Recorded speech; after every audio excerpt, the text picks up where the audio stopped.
திருக்குறள் அறத்துப்பால் இல்லறவியல் அதிகாரம் 11. செய்நன்றி அறிதல்.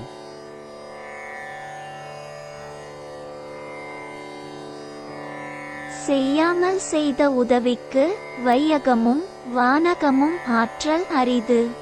பிறர்க்கு எந்த உதவியும் செய்யாத போதும் அவர் நமக்கு செய்த எதிர்பாரா உதவிக்கு வானமும் இப்பூமியும் கூட ஈடாகாது.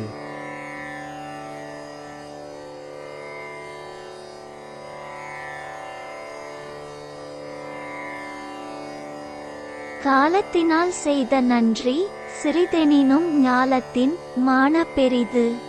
நம் துன்பத்தின்போது காலத்தில் பிறர் செய்த உதவி சிறியதெனினும் அது இவ்வுலகைக் காட்டிலும் மிகவும் பெரியது.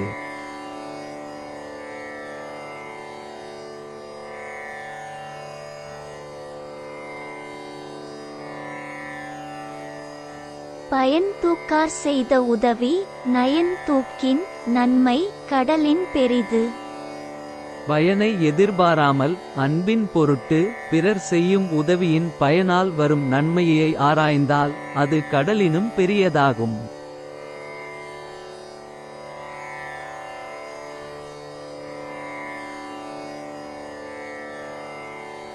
தினை துணை நன்றி செய்யினும் பனை துணையா கொள்வர் பயன் தெரிவார். பிறர் செய்த உதவி திணையளவே சிறியதாயினும் அதன் பயனை உணர்ந்தவர் பனையளவு உதவியென மதித்து போற்றுவர்.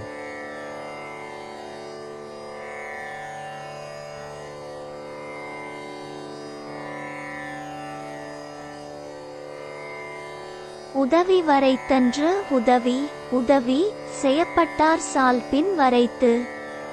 பிறர் செய்த உதவிக்கு கைம்மாறாய் செய்யும் உதவி முன் செய்த உதவியின் அளவின் தன்மையை பொறுத்ததன்று அவ்வுதவியை பெறுவோரின் பண்பை பொறுத்தது.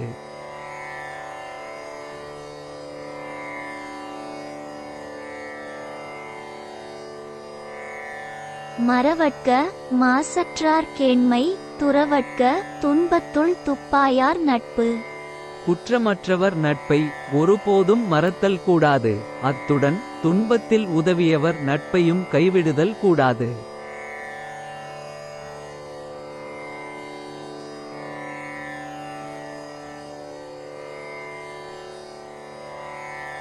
எழுமை எழு பிறப்பும் உள்ளுவர் தம்கண் விழுமம் துடைத்தவர் நட்பு.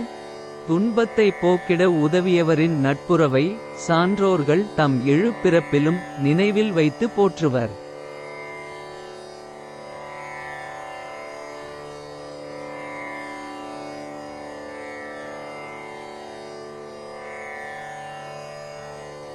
நன்றி மறப்பது நன்றன்று நன்றல்லது அன்றே மறப்பது நன்று. பிறர் நமக்கு செய்த நன்மைகளை மறப்பது அறம் அல்ல. அவர் செய்த தீமைகளை அப்போதே மறத்தல் நல்லது.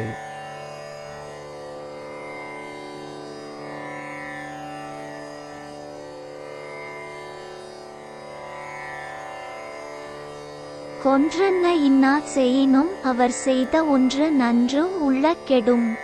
ஒருவர் கொலைக்கு ஒப்பான கொடும் துன்பத்தை செய்தவராயினும் அவர் முன்னர் செய்த ஏதேனும் ஓர் உதவியை நினைக்குங்கால் அக்கொடிய துன்பமும் மறந்திடச் செய்யும்.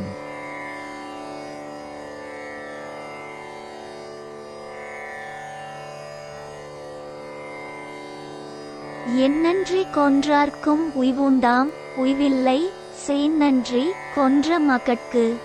எத்தகு நல்லறத்தையும் அழித்தவர்க்கும் மீண்டெழுவதற்கு வழிகள் உண்டாகப் பெறும். ஆனால் பிறர் செய்த உதவியை மறப்பவர்க்கு ஒரு நாளும் நல்வழி உண்டாக வாய்ப்பதில்லை.